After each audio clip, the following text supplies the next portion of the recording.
WWE's Bash in Berlin is happening this Saturday in Berlin, Germany over at the Uber Arena. And in today's video, I'm going to go over my predictions on who I think is winning. I personally think this is just a filler PLE going into Bad Blood over in October. And if you haven't done so already, make sure you subscribe to the channel and turn on notifications. That way you get some of the best wrestling content out there. Now, Bash in Berlin is the very first PLE happening in the country. They've obviously come here many different times for TV shows and house events, but a paid live event or pay-per-view, this is the very first time they're doing it. And in this event, there are 5 scheduled matches at the moment. This is before Friday Night SmackDown, so maybe SmackDown might add an additional match, but for now, there are 5 matches going into the Saturday show. I'm surprised they didn't do anything with the tag team titles or the Intercontinental title. I know they're doing the IC title tournament on Monday Night Raw. They're also doing the tag team titles, and usually they're doing the tag team championship matches on the shows themselves rather than on PLEs, which is very weird, but hey, whatever. And this Friday on SmackDown, LA Knight will defend his US title in an open challenge, which everybody's hoping is AJ Styles. And if you want to watch Bash in Berlin, if you are in the United States, go ahead and watch it on the Peacock app at 1 p.m. Eastern,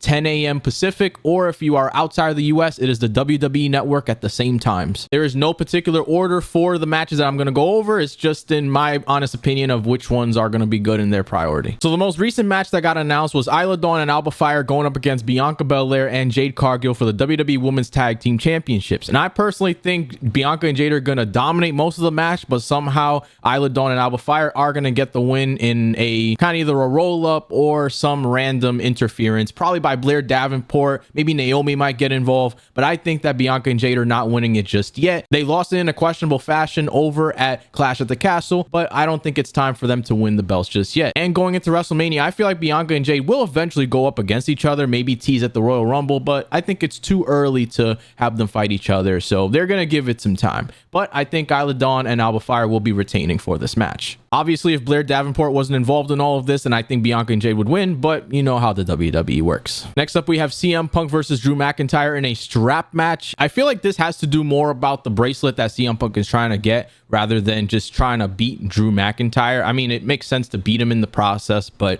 I think it's more about the bracelet than anything. And I think going into Bad Blood, there's definitely going to be a final matchup between the two of them, CM Punk and Drew McIntyre. I personally think Drew McIntyre is going to win off of some crazy interference. Maybe Seth Rollins is going to come back. I think Drew McIntyre got this. All of the trolling going on between the two has been absolutely fantastic over the past few months, almost a year at this point. CM Punk still has to get his bracelet, and I think he'll do it at Bad Blood rather than at Bash in Berlin. So if I had to pick, Drew McIntyre is getting this one. I don't know how it's going to happen or if there's going to be any kind of interference, but that's my pick. Next up, we got the mixed tag team match of the Terror Twins, Damian Priest and Rhea Ripley, going up against the Judgment Day's Dominik, Mysterio, and Liv Morgan. And as much as I would love Rhea Ripley and Damian Priest to win this match, you already know the Judgment Day is going to get in the way. They're going to do their slimy tactics. Finn Balor is going to get involved, hopefully causing the turn of Finn and Priest at Bad Blood, and it's just going to cause mayhem. So I think Dominik and Liv are going to be winning this one because we can't have that storyline end just yet. There has to be some kind of redemption. Plus, what better way to make Dominik an even more heel by saying that he pinned either Rhea Ripley or Damian Priest. They've been teasing for a long time that Rhea Ripley and Damian Priest are going to slam Dominik and Liv through that Raw announce table, and I think they're going to either get close to it or actually do it at Bash in Berlin,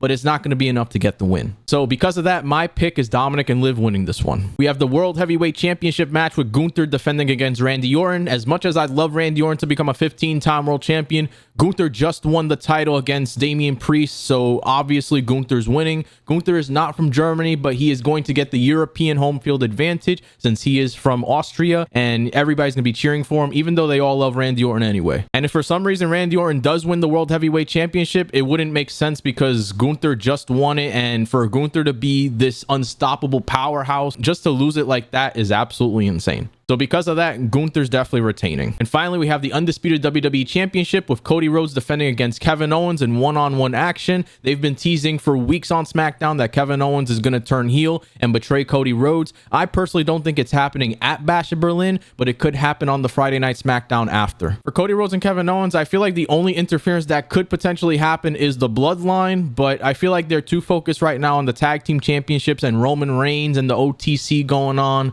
that there's nothing going on right now with the undisputed title. Maybe that's why they gave Kevin Owens the title opportunity. This could also potentially set up something for Cody Rhodes versus Kevin Owens at Bad Blood, whether it's a street fight, no disqualification match, something more aggressive than just a one-on-one that's happening this Saturday. Obviously, Cody's retaining, so that's my pick. And I'm not even gonna lie, I feel like I'm not even looking forward to both of those World Heavyweight Championship matches. I feel like they're just filler, similar to what I said earlier, how I feel like Bash in Berlin is a filler PLE going into Bad Blood. There's not much looking forward to for this event, with the exception of the Dominik, Liv, Rhea, and Priest match. But yeah, there's not too much to this Bash in Berlin show, but the one thing I will say is that the audience is going to go absolutely wild. There was some coverage of Brussels the other day, and the crowd went absolutely wild singing AJ Styles' song during a house show. So maybe I'm wrong. Maybe this crowd will make it even better. I hope so, because I love the European crowds, and just in general, the foreign crowds in general. They just make it absolutely amazing and blow America out of the dust. But I'm looking forward to watching this show and then eventually going into Bad Blood. So those are my predictions, guys. Are you watching Bash in Berlin? Let me know your predictions down in the comments. And if you haven't done so already, make sure you subscribe to the channel and turn on notifications. That way you get some of the best wrestling content out there. I wanted to make this prediction video pretty quick, so that way when we do our review later on Saturday afternoon, or maybe even Sunday, it's quick as hell. And with that being said, guys, I'll see you guys on the next video. Peace out, guys.